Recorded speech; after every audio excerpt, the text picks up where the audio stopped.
Hey guys, welcome into Snow the Goalie.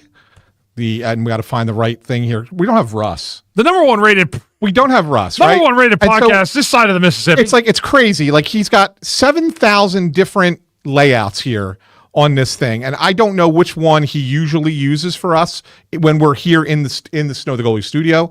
But I'm going to figure it out. I'm going to figure out which one it is. So far I've not found the right one. That's it. I think that's the best one, right? That looks good. That looks good to you, right? But we have our partner across from us in this shot. Well, yeah, they'll handle. Max can handle changing that. See that? Yeah. There's we got Bill Meltzer in here right now. Welcome in, Bill. We're down at the Wells Fargo Center, obviously, because it was the press conference to announce Rick Tocchet as the new head coach of the Philadelphia Flyers. And we're going to have some guests on later in the show. Bill's going to be here for just about 15 minutes with us. Yep. But we wanted to kind of get started and get everybody up and running. And I want to just throw it to Bill first. Press conference was a good one. I felt like there was a lot of good questions from the media, asking about certain things. And I thought that Rick seemed very comfortable answering those questions. He's a very straightforward and honest guy. Whether that means he's going to be the right coach in the long run, we don't know. But I think that at the very least, you're going to get transparency from this guy, and you're going to get forthright and forthcoming information from him. Yeah. And I think that was part of the appeal when it came to deciding who the Flyers were going to pick as the next head coach. And I know I can talk after Bill to the player, Rick Tocchet, the player, and the guy that the importance he was to the team that we had when we had that great run in 2000. Unfortunately, fell short, but I could talk about that. But Bill, you really have a lot more on Rick's systems and the style of his coaching, correct? No, absolutely. And the thing with Toc is he doesn't overcomplicate things for players. I mean, there's not a, I mean, I guess a critic would say, oh, it's not an innovative system. You can win with just about any system. Right. So most players have played and done similar kind of things in their careers, which adds incidentally to the fact there's no excuses. Your expectations are laid out for you. I think in terms of the defensive zone, the Flyers play that box plus one that you see really around the game. Try to keep play to the outside as much as possible. Take away the middle of the ice. Wings on wing. Make sure the weak side is covered. And how many times do you see backdoor goals because the winger loses his coverage there? Now you can take chances once you have the puck and if you have a lane to break out, but that is absolutely an expectation that you do have to take care of certain responsibilities off puck. It's a very he does emphasize his centers quite a bit, so his centers will carry a lot of responsibility. That'll be interesting with the Flyers, because that's an area the team is looking to upgrade personnel wise.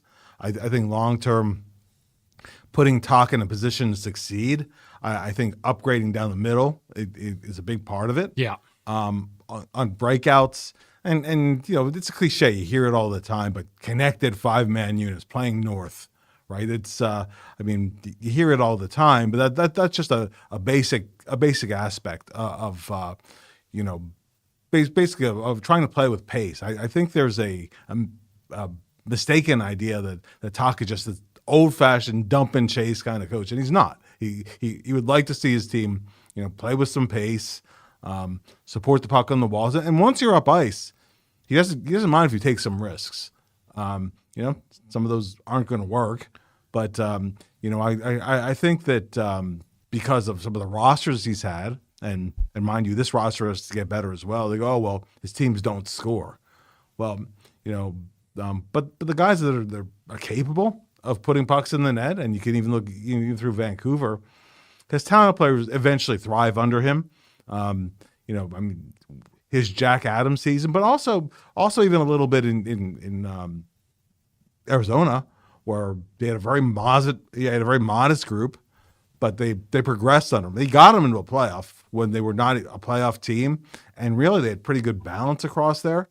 Having defensemen jump into the play, which is pretty standard for teams these days. You have to do it to be able to succeed. It's an opportunity. I'm really interested to see Cam York for example, because under the previous coach, there was a feeling this guy just cannot produce offense. It didn't matter that he was the number one defenseman, literally the number one defenseman on probably the deepest ever U.S. national development team, junior team, where all 6 defensemen in that team were drafted in the NHL draft that year. Now, I'm not saying he's ever going to be a Brian Leach or any of the names that they're thrown out, when he was first drafted, but there's more upside there. There's more opportunity for players with some mobility to be able to jump into plays, make things happen, and I don't think those players will feel shackled. And what's going to relate to all of that, and I'm sure we'll talk about that next. And when the other guys come in, I'm sure it'll be a main theme. A lot of times coaches will say, "Oh, my door's open," right? A guy can always come in and talk with me. Well, but there has to be a bit of a rapport first, and there are players that just doesn't feel comfortable or natural to them. Yeah. If you have a relationship already built up, I think the player feels more comfortable having that dialogue. So okay, what do I need to do more? What do I need to do less of, and why? And that's a question and something that Toc addressed in his press conference. Today's athletes will ask you why. Yeah. Yes. And that was something that was not part of the way of the game at all when Toc played, and one of the adaptations he had made, and he's good at it. He doesn't mind answering why, and that's that I think is part of why he can relate to players of different age groups. Hey, that was my question. Sorry, and I had a coach answer that question. It was pretty cool to have the coach answer that question. Yeah. That was cool. But Bill, one of the other narratives that's out there is meet the new boss, same as the old boss. Obviously, he's different personality-wise than John Tortorella. You just kind of explained that, right? That's certainly a difference. How different are they structurally, or how similar are they structurally in the way that they coach the game? Well, I think D zone will be pretty similar, but I think more in terms of where players where players feel like, well, on the one hand, safe as death, but on the other hand, you better not make a mistake. Yeah, certain mistakes. Yeah. Right? Especially like coming through the neutral zone, you better not get stripped of the puck. Right, that's going to happen sometimes. Right. And I really think that if the other parts of your game are strong and you learn from it, and then it's not. I mean, number one thing I think everybody wants to see is what is Toc's relationship going to be with Matvei Michkov, because Michkov is still in a learning curve. Sure, and there are going to be situations where he doesn't support the puck. There are going to be times where he's not where he needs to be, coming back in the play or blowing the zone early. Okay. Toc will talk to him. What if it's repeated a second, a third time, but he's still working hard. He still wants to learn. Is he going to end up sitting for a period, or I'm fascinated to see that, because I don't know those answers. Well, Bill, and we love you. You're the best. But we're going to kick you out right now. All right. And the reason we're going to kick you out is because we have 2 new guests coming right stuff, in. Bill. But always good stuff. Thank you very much. But joining us now on the program, and we're very, very lucky. As soon as thanks, Bill. Bill moves out of the way. Coming in is Flyers General Manager Danny Briere, as well as Flyers CEO and Chairman Dan Hilferty. How you doing, Danny? Good to see you. What's up, Dan? Hey guys, good to see you. Thanks for joining us this morning. I know it's a big day for you guys. We just had that press conference downstairs. I thought it went as well as you guys could have expected it to go. There were some good questions and some good answers, and I thought that we got there. And I guess the first thing, Danny, is if you can, as much as you can you kind of take us through the process of selecting Rick as the coach? How long of a process was it? I know that there was a little bit off and on. You were traveling a little bit, stuff like that. Yep. But how much of an off and on process was it? And I know you talked to a lot of different people, and what ended up landing you guys right on. Yeah, right? well, we met with different candidates. Yeah. It wasn't something that we just gave Rick the job. We wanted to go through with him and all the others the same process, so it was fair for everybody. In Rick's case, the fact that he's an ex-Flyer, the fact that he has a connection with fans is an added bonus. But, to me, it didn't play into the decision. He was clearly the best candidate that checked all the boxes that we were looking for our coach. I don't want to say names or Sure, like yeah, that, but he went through the same thing that everybody else did, and we were really blown away by everything. Like the teaching part of it was a big one for me, and the communication were two areas that I think was critical for us taking the next step and guiding a lot of our young guys and young prospects coming and helping them taking the next step. How do you when you look at Rick's career? I mean, he has the experience and the knowledge as a legacy player here in Philadelphia, but he has the experience as a player and to use that brain and to use that as coaching style. But he also has his experience as a coach and building and learning on those experiences over the years. How big was that for you to have kind of that double-edged sword to say, hey, I've got the best of both worlds? And the other part, too, that I would add to it is having had the chance to be a teammate of his and learn from him. I played with him and I trained with him when I was starting in the league way back then.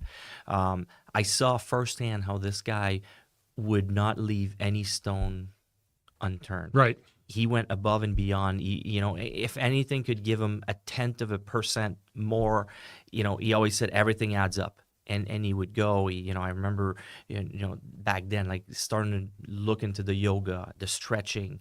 Nobody did that back then. Every little thing that he could get a small advantage, he would be all over it. And in talking to him, that was pretty cool. Is now he's doing that as a coach. He wants to use all the tools. He keeps talking about using all the tools. He mentioned it in his press conference today, when it comes to analytics, nutrition, how you treat your players, sports science. He wants everything. He wants all the information. If it helps a little bit, it adds up. And that's one of the things that I was really, really impressed with him. And Dan, I wanted to ask you, since nobody really got a chance to ask you, you weren't part of the press conference, which I liked. Yeah. but you hear Danny talk about these things, right? He talks about all of these aspects of what makes Rick the right choice. There are a lot of them are hockey related. You have to look at it from a different perspective, obviously from the business of running the entire company that runs the Flyers. What was it about Rick that impressed you that was maybe a little bit different than the X's and O's of a hockey coach that really made you say, oh yeah, this is a guy we want to make the investment in to lead us forward? Well, remember, I've said this consistently when we've gotten together. I started this by being a fan, watching these guys play as a younger person and then following Rick's career throughout as he moved around as a player and then moved around in his coaching career as an assistant and the head coach. I think what I'm going to echo back to what Danny said, that we all agreed that this needed to be a process where everyone was open, meaning Danny, Keith, myself, open to really understanding what qualities the candidates brought and to evaluate it as objectively as we could. And it was easiest for me to do that because I didn't have the hockey experience. I didn't play with them. I didn't play hockey. But I chose to look at it as from a corporate perspective and also as a fan. And the boxes that Danny talked about from a hockey perspective, I was able to check from a business perspective, the ability, the way he is comfortable with the fans, the way he is comfortable with the media, the way he has such a passion for Philadelphia. So while they were checking their boxes, I was able to check mine as well. And I have to really, I've been waiting for this opportunity to do this. When I first came into this, I was honest with you guys. I was honest with Danny. I was honest with Jonesy that, look, I'm a hockey fan. I have so much to learn. And I'm really excited in the last 2 years. I've learned a lot of hockey. I'll never be able to comment on a player or a trade or whatever it might be, other than to say, can we afford it? Are you sure it's what you want to do? But Danny painted a vision, a multi-year vision. And that vision was, he chose the word rebuild. And he said, this is how we're going to go about it. We're going to make sure we build cap space over the next couple of years. check, mission accomplished. And we're going to have to make some difficult decisions around players that we really like, but will give us the flexibility to build over the coming years. So I say that for two reasons. One, I don't know that I hope he gets the applause he deserves for really delivering on his commitment to do this the right way over time. But also, I hope we as fans, we on the business side, appreciate that this will take time and that we're comfortable that the early boxes of the rebuild have been checked. I guess my next question then, really for you, Danny, is when you look at making this decision, the coaching decision. the coaching decision, yeah. Obviously, I thought this was the most important thing you said in the press conference today, and maybe got lost because it was right at the beginning. But I think that there's a narrative out there that this changes the way you guys the plan, right? And I think that you made it important. I think it was important that you said it didn't change the plan, that everything is still kind of on the same thing going forward. Can you kind of address that? Because so this is still part of a rebuild. There isn't some sudden, we brought in Rick Tocchet, now we're going to be pushed to be a contender this year right away. None of that's happening, right? That's absolutely the decision was all tied into that still, right? Yeah. And first of all, I have to say, Jonesy and I are very fortunate to have, Dan and Brian Roberts behind us supporting what we're doing and supporting our vision and our plan. But you're absolutely right. It's not changing. It's one of the building blocks towards where we want to get. The exciting part with Toc is that he took a Tampa team in his first coaching gig that was rebuilding, and then the next job in Arizona. It was a tough lineup. It was an organization that we're probably looking to pick first overall, and he made them competitive. He grew that team, and he worked with young players, a lot of teaching, a lot of time with them. So that part really excited me. And sometimes we focus on Toc, the player. We focus on Toc, the fact that he. Had that quick turnaround in Vancouver, the 2 Stanley Cups in Pittsburgh with that team, the 4 nations. But for me, really, the most impressive part of his coaching stint was what he was able to do in Arizona. And, people might look at it quickly and say, awful record. They only made the playoffs, once in those 4 years. But he made that team competitive, and that's really impressive when you dig into it. And I've spoken to some players that were on those teams, and they said we had no business, being in the mix to fight for a playoff spot. But he's like, Toc made us believe that we could. So, part of, to go back to your original question, that's part of the plan. It shows that he can work with the teams that where we're at in our plan, and we also believe that he can be part of the next few steps when we make the playoffs and we become contenders and we aspire to win the Stanley Cup. Yeah, that was my next question. Actually, was really about, you mentioned free agency. How important is it to have a coach that guys will say, "Hey, I want to come and play for him"? I know it's important, but there's another side to that coin too, where you could have a coach where maybe guys don't want to come and play for your team. Yeah. And I think when you look at Rick Tocchet, I think it makes it a pretty easy draw. Yeah, and he's been around, I think it was mentioned in the press conference, he's been around a lot of high-end players. He's developed relationships with those guys, and it's so positive, the reputation that he has with top-end guys, and they all speak. They all talk to each other, and that spreads the word. We're already hearing rumblings and, agents calling us excited that we've selected Toc as our new head coach because they know they have a lot of players that want to play for him. And you know what? From my perspective, you guys are going to figure that out.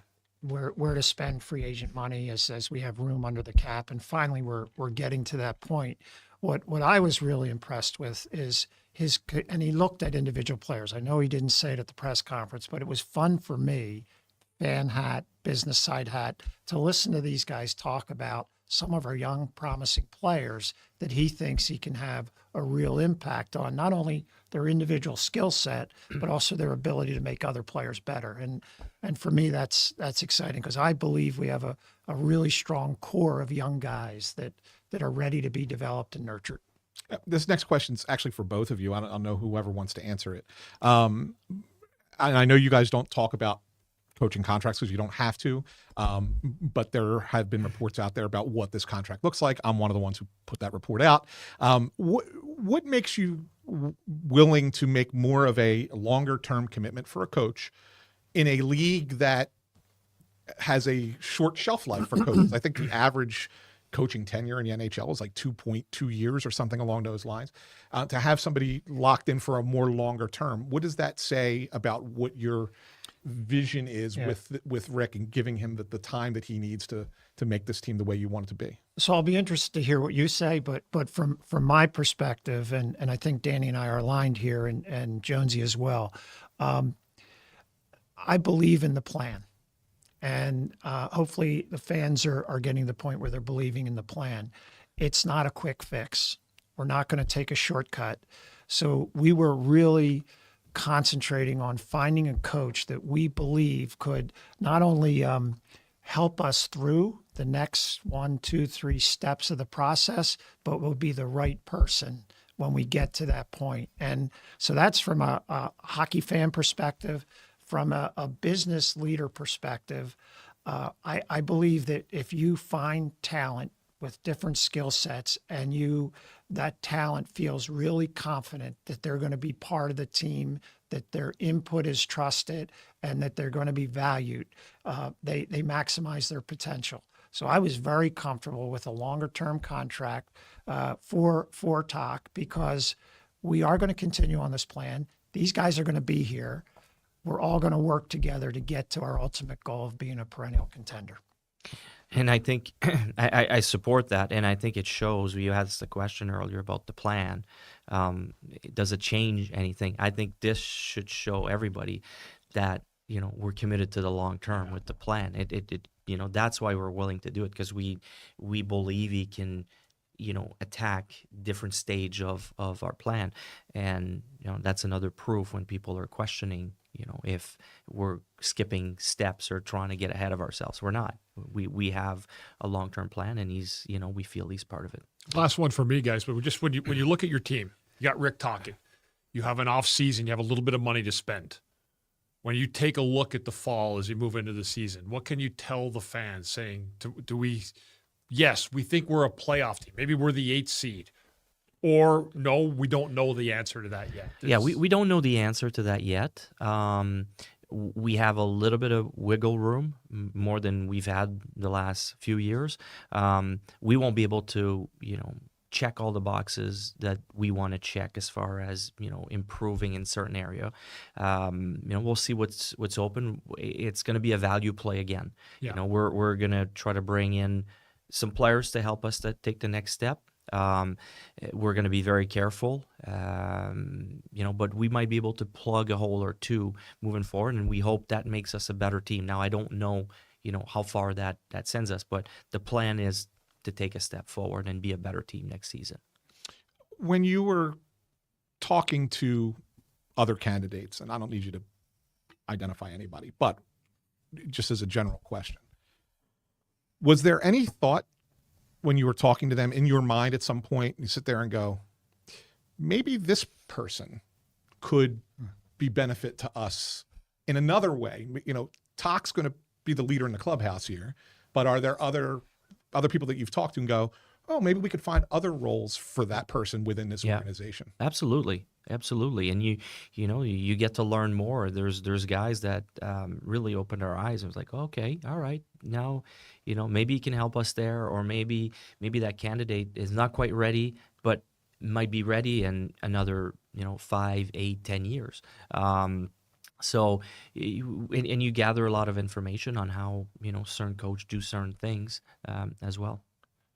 Really cool. Really good stuff. Last thing I wanted to ask, because I know that this is another narrative that's out there, and I want you guys to address it, because it's a thing that maybe in the past was something that was always a Flyers thing, that, you bring back a former Flyer. Yeah. And this is what you guys, Jonesy's a former Flyer, you're a former Flyer, now the head coach is a former Flyer. And I'm of the mindset that narrative doesn't really mean anything, because what does it matter where the player played? If that person can come in and do the job, it doesn't make a difference if they're from here or not, right? But when you hear that criticism, how do you address it? Like, what do you say back to that? Because, I mean, you mentioned there's a bonus in the fact that he knows the city, knows the fan base, and knows the organization, the way it's run. But what do you say back to that when it's an upfront criticism before we even see step one? I would say, why should we limit ourselves to only candidates that are not ex-Flyer? You look at, like, when it comes to this, like we were in a situation, the fact that Rick had played for the Flyers, when I was looking at the coaches and we were talking about coaches, had nothing to do. He was clearly the best candidate out there. Right. And you look at some of the best coaches in the NHL at the moment. 2 of them are still playing this. There's 6 teams left alive in the playoffs. 2 of them are ex-Flyers. Yes. Yeah. We could go Montgomery. Look at the job he's done to finish the season in St. Louis. Yeah. Clearly becoming an elite coach. Also, he's an ex-Flyer. So it just happens. And I don't know if it's because this organization, the way you're raised in this organization, they create people that can be in those leadership role, I guess. But I would say, why should we limit ourselves to just the outside? Rick was the best candidate, had nothing to do with the fact that he was an ex-Flyer. Of course. And you know what I say, as from the business side and as a fan, embrace it. Embrace it. We got great talent, coaching talent, leadership talent coming in.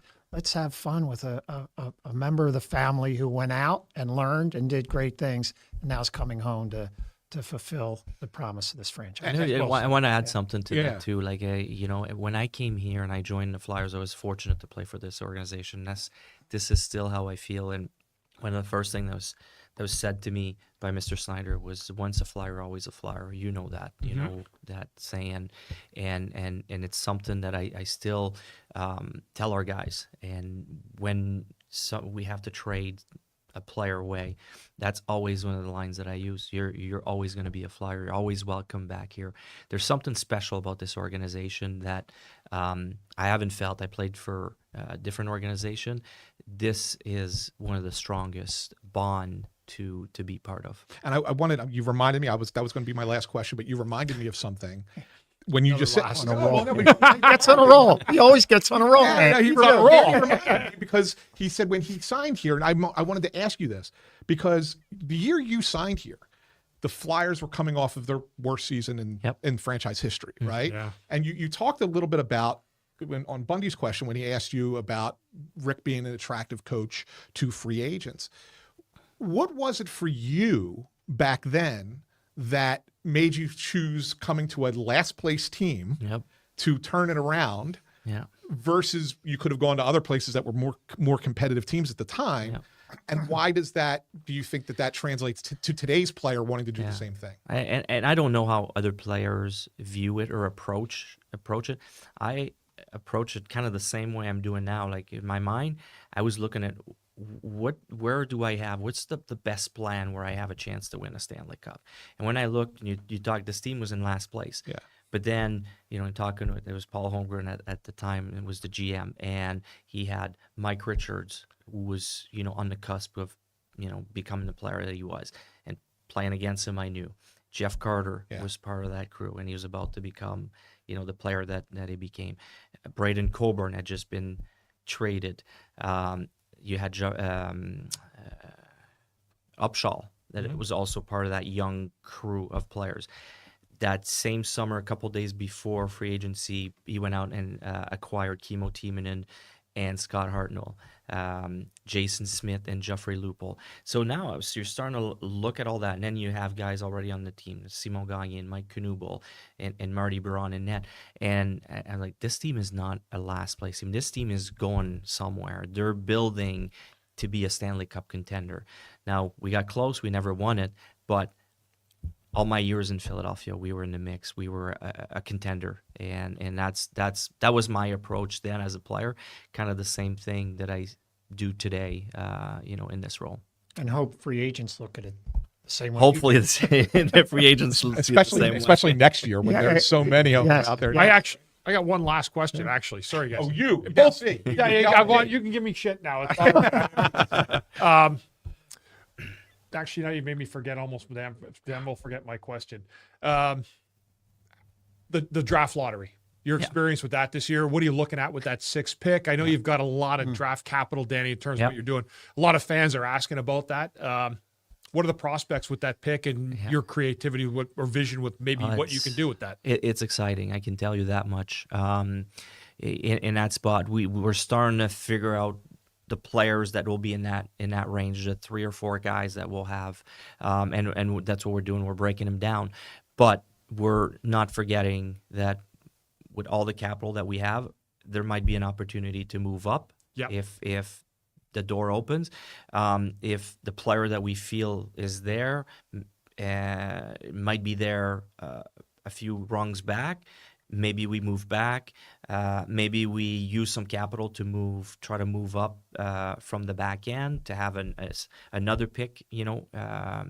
I don't know, maybe top 10, maybe top 15. It depends because you can't do it all alone. You need a dancing partner. But we're looking at all options. It's all on the table. Maybe we end up picking with the 7th picks that we have in the top 48. Maybe we just stand pat and we pick.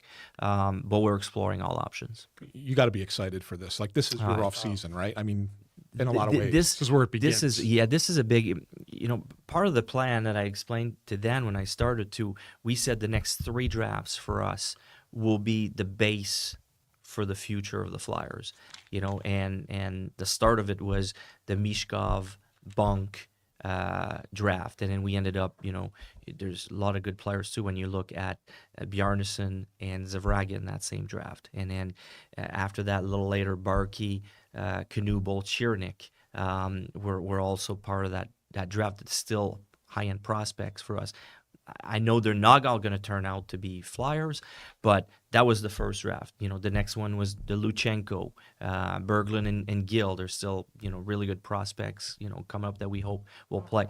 And then this draft this year. So we'll have a collection of prospects coming, and that'll give us the chance to either, be patient, let them keep growing, or, we might package some different things to try to get a free agent, or not a free agent, but a real player. There's so many options that it opens up. But those 3 drafts we felt was going to be the base for the future of the organization. So, Danny, also, I feel like in a couple of the trades you made where you were able to get a first-round pick, you also got some players that fit into that prospect. Right? Absolutely. They may end up be really good players. Yeah, absolutely. And one of those guys is we saw him briefly last year, but Grans, when he came up. I mean, being patient with, the Kings kind of gave up on him. They didn't see where it was going. 6'4" right shot defenseman. It takes time. And we saw last year, we just saw the tip of the iceberg, but, next year could be a big year for him. Yeah. So you guys want to bring me back to be like a co-host? Anything. Look, you're asking questions. You're asking questions. Now we've done our job. Yeah, that's right. We can walk away. This could be the Dan Hilferty show. No, right. we don't want that. You need one of those. Gentlemen, thank you both for really do Thanks, appreciate guys. stopping by. Really You have to make one more promise to me, though, Dan. You got to make one more promise. You got to get Rick to come on the show with us as soon as possible. I'll do what I can. Come on. We we couldn't get him to because he was going to NBC, and then we realized, and he's trying to travel. Getting Dan and Danny, it doesn't get any better, not for us. No, I'm sure he will. So we really thank you so much, guys. Thanks, guys. Thanks. Appreciate it. Thanks for your support. Appreciate you. Dan Hilferty, Danny Briere, thank you once again. Yeah. Bundy, good stuff, right? You know what? We get so much from them. We usually do our yearly debrief when we have Jonesy, Dan, and Danny join us. Yeah. But we so appreciate their time today, and really good. Guys, have a great weekend. Yeah. Thanks. Take care.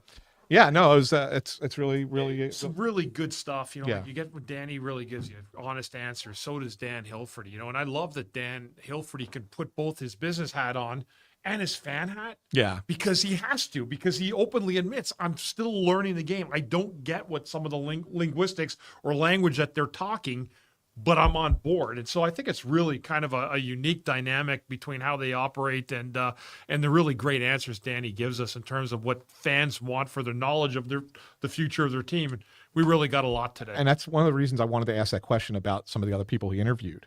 Like, I think that there are people that are potentially going to be part of this organization who were under consideration for this head coaching job. Yeah. Whether as an assistant or somewhere in development, or maybe even down with the Phantoms in the AHL.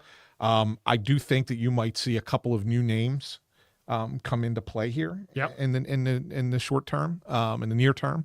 And so, like, I thought that was important. But I think it was great when Dan said that, he can't, he listens to the hockey conversation. Yes. But he has to view it as an executive. Yes. From a business side of things, right? Yep. And so, like, that was important to him to kind of get that facet of it right as well. But you can really tell a lot of the symmetry, though, that you want to have. And I love Danny's answer about Tocchet being a former Flyer.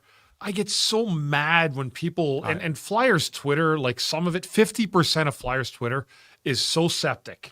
Giving it about Rick Tocchet the other day. And I would have given the same answer Danny gave. Yeah. It has no impact that he's a former player. Is he good for the job for this team?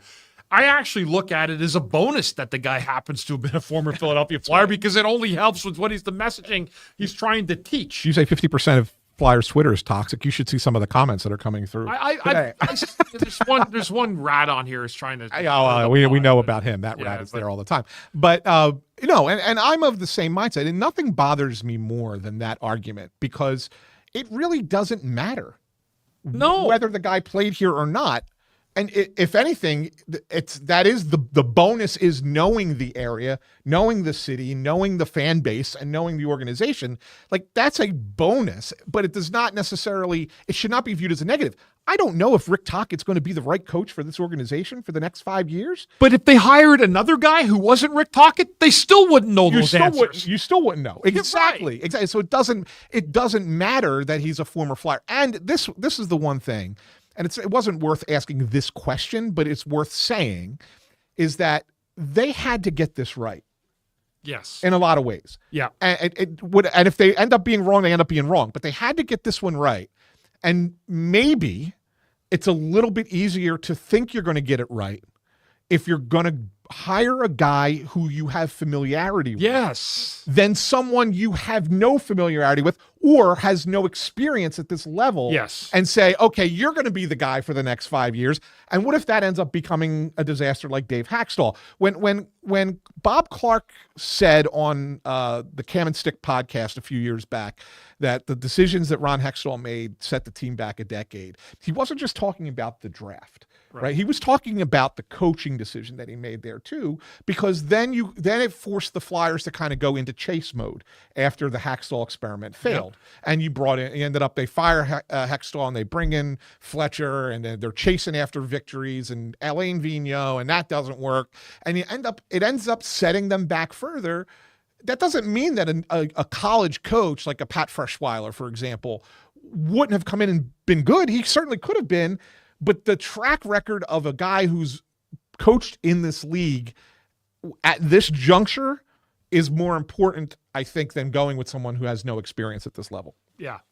Yeah, I agree with you. And, again, he's a former Flyer. I know that he goes back to the 80s. A lot of people take a lot of those teams, and every time they associate a former Flyer with a lot of those 80s and 90s groups, it just doesn't have any bearing. I just think that right, and you could have hired a college coach. You could have easily done it. But you know what? It's better hiring someone that you know that has a track record in the NHL that you can live with rather than somebody that you don't know and have no idea what that coaching may look like for your development of your players down the road. Yeah, and I want to pop this one up because this is another narrative from Sinister. It says, then he lost the locker room after winning the Jack Adams. Generally, the Jack goes to the coach with great goaltending. It's an overrated award. First of all, I disagree with the fact that it's an overrated award. I think that, if you look at who's going to win the Jack Adams this year, it's probably going to be Spencer Carberry easily in Washington. And did they have like a superstar goalie in Washington? They had a lot of, what's really funny with Washington? I don't want to break down. We're not here to break down the playoffs. I'm just saying that's an example. But they're actually a team that had everybody step up this year. Had regular season. They had can't miss on every free agent they got. Yeah. Except until they got to the second round of the playoffs, and everything kind of leveled itself back out. Yeah. And that's expected. But the point is that, and the reason I wanted to bring that comment up is, if it was so bad that he lost the locker room in Vancouver, why did they want him to stay? They wanted to keep Tocchet. They didn't fire Rick Tocchet. No. Like, if you listen to Jeremy Rutherford, not Jeremy Rutherford, Jimmy Rutherford. Jeremy Rutherford's a writer in St. Louis, but Jim Rutherford, he said it. He basically said, we want this guy. You listen to the players on the Vancouver Canucks, like Quinn Hughes, called him the best coach he's ever had. Yeah. Like, the Canucks wanted to keep Rick Tocchet, so he didn't lose that locker room. There was a clear problem between two star players. Yes. And they couldn't rectify it, and they had to trade one of the two star players, and that was not a good thing for the Vancouver Canucks. By the way, I can't wait for 30 years if I'm still alive to find out what happened. You may not have to wait 30 years. If we get talk on this show. This sounds like it's a 30-year-old hiatus on this one. It sounds really, really fucking bad, man. Like, when you're only getting whispers of it. Yeah, I know. But it was that bad that somebody had to get traded. It's not good. But anyway, that's not on the coach. No, that's my point. That's why I wanted to bring that up, right? Yeah. So that does not fall on the coach. No, at all. It doesn't fall. And Sinister's asking me, he's like, you don't think that falls on the coach? No, it does not. You can't control if two people that are not you don't like each other and can't exist in the same realm. It's like two people at your job who hate each other. If you can't make them work together, then you need to split it up. You need to figure out a way to not have it happen. And maybe if one person has to leave the company or one person gets reassigned to another department, right? At your job. I mean, that's just the way it is. You can't make it work. You can't make it work. So anyway, but Bundy, this was good. It was good for us to get down here and really have this an opportunity to talk with Dan and Danny. And Bill came on for a few minutes to talk. Good to see Toc. It was good to see Toc. I know we're going to get him on the show. We were really hoping to get him today. He has to do. He's recording two different things. One for NBC, and he's also doing Mertitas for Flyers Daily. Yeah. So that's part of our podcasting family. So he's doing a one-on-one with him. Then he's immediately leaving. He's leaving town this afternoon, going back out west. Going back to Vegas. Where his home is now. Yeah, he's going out to Vegas. And then we're going to be able to get him probably within the next 10 days via video. We'll get him on the show via video. So we'll have an opportunity. We will have him, and we will have a different relationship with this head coach than we did with the former head coach. 1,000%. 1,000% better. The last coach, you know what? People want to know. I'll tell you. He hated us. Yes. He hated most things in life, but he really hated us. Yeah. And that was why I had decided, and Anthony had decided last year that Anthony didn't know this. I was never, ever, ever going to allow my podcast partner and great friend to go down and get berated one more time by that guy. Yeah. Who he may be the one we don't mention anymore. And you know what? And thank God you didn't, because thank God you didn't. No, for me, it was a respect thing, right? I tried 17 times to Sunday to make that work, and it didn't happen. So that was why I didn't go back down. But I would be remiss if I didn't do this, Bundy, because Russ isn't here, but I gotta at least do it.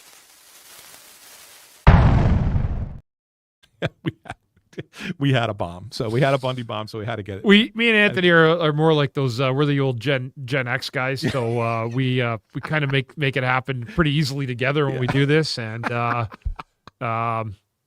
it was nice to someone just said, I actually asked Tocchet a question today, a former teammate of mine, and he answered it like a gentleman, professionally, to the point. Yeah. And I can assure you we are going to have a much, much different relationship with the head coach and the coaching staff in general. It's something that we valued and really felt was important. Unfortunately, we didn't have a dance partner the last couple of years, and hopefully that changes. Yeah, I think that will change. Well, that'll be it for us, Bundy. We'll be back together. We'll do a show next week once Russ is back from Florida. By the way, I got to see him on camera Like he did one of his Russ Joy shows from South Florida. And I don't know what happens to people when they go down to Florida, when they go down to that East Coast of Florida area. But all of a sudden he's dressing like Don Johnson. He's all in white. Yeah. He's got the El Chapo mustache going. Right. His hair's all frazzled out of it. It's like, dude, what's going on down in Miami? You gotta be careful down there. Holy picked hell. up and deported. Don't know what happened to him. So we don't know what he's going to look like when he gets back home next week. He's going to have a tan and everything, that mustache. I tell you what, he could get thrown right in the back of the wagon. We may never see him again. We may never see Russ again. We'll just find a new replacement host. Anyway, thanks to everyone for joining in today on Snow the Goalie, the only Flyers podcast. I never say that. It's usually Russ's line, but I'll say it since he's not here. Yeah. So for Bundy, I'm Ant. We'll see you guys next time. Thanks for tuning in today.